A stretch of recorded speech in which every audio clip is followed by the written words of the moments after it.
बीकानेर के लिए बहुत बड़ी सौगात है। इसको लेकर पशुओं को एक नई दिशा मिलेगी भविष्य में, क्या कहेंगे इसमें?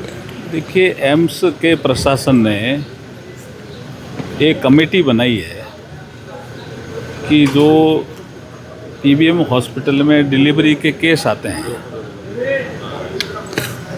उसमें हम सुरक्षित डिलीवरी के हिसाब से ही काम करते हैं। फिर भी कोई कमी रह जाती है तो उसको ठीक कैसे करें, उसके लिए डॉक्टर नीना मल्होत्रा जो खुद वहाँ एचओडी है एम्स में, उसने कल बड़ी मीटिंग ली जिसमें हमारे पीएससी सीएससी के सारे डॉक्टर जुड़े, सारे सीनियर डॉक्टर भी जुड़े, पीबीएम के भी जब सीनियर डॉक्टर जुड़े, प्रिंसिपल साहब और हमारे सुप्रिटेंडेंट सभी जुड़े। एक बल्लभगढ़ प्लान है उनका, मॉडर्न बल्लभगढ़, उसके आधार पर कैसे हम यहाँ बीकानेर में कुछ ऐसे सीएससी हैं जिनको हम मॉडर्न सीएससी के रूप में डेवलप करें और एकदम सेफ डिलीवरी हो। और दूसरा एक और उन्होंने सुझाव दिया, मुझे लगता है वो और महत्वपूर्ण सुझाव है कि यहाँ जो डिलीवरी करने वाले जो डॉक्टर हैं या पोस्ट ऑपरेशन देखने वाले डॉक्टर हैं, उनका एक एम्स में ट्रेनिंग प्रोग्राम करा दिया जाए कि एम्स में किस तरह के केसेज आते हैं, किस तरह से वो सुरक्षित ही डिलीवरी साइट, कितना ही कॉम्प्लिकेटेड केसेस आवे उसको वो सुरक्षित डिलीवरी के हिसाब से ही ट्रीट करते हैं। तो उनको एक्सपोजर भी मिलेगा, यहाँ के स्टाफ को भी, डॉक्टरों को भी। वो मुझे लगता है बहुत अच्छा इनिशिएटिव है। और फिर इंफ्रास्ट्रक्चर में क्या क्या हम यहाँ वार्ड को ठीक करें, आईसीयू को ठीक करें, इस दिशा में भी सुझाव लिए हैं। तो मुझे लगता है अच्छा प्रयास एक एम्स ने किया है और कल की बैठक बहुत शानदार रही।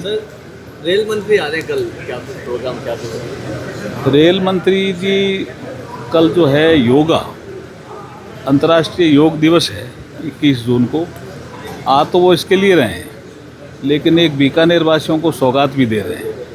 साबरमती एक्सप्रेस की शुरुआत भी वो बीकानेर से कल करेंगे।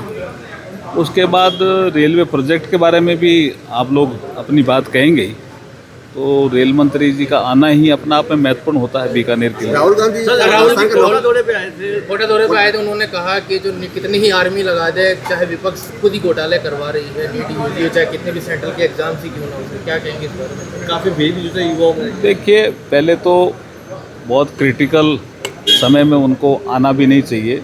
कई बार हमारे यहाँ से भी मैसेज गया कि भाई समय बहुत क्रिटिकल है, स्टूडेंट अपनी तैयारी में लगे हुए हैं। फिर उनका बोलने का जो तरीका है, जो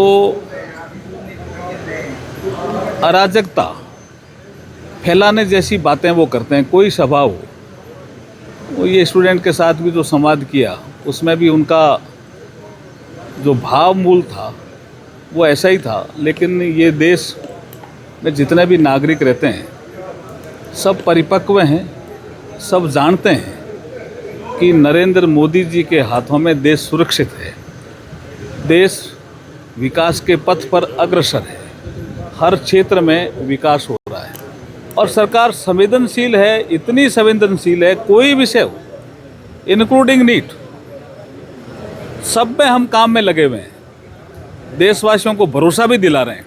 लेकिन इस बीच में आकर के वो ऐसी बातें करते हैं तो वो तो नेता प्रतिपक्ष है, उनको उनकी भी जिम्मेदारी है कुछ।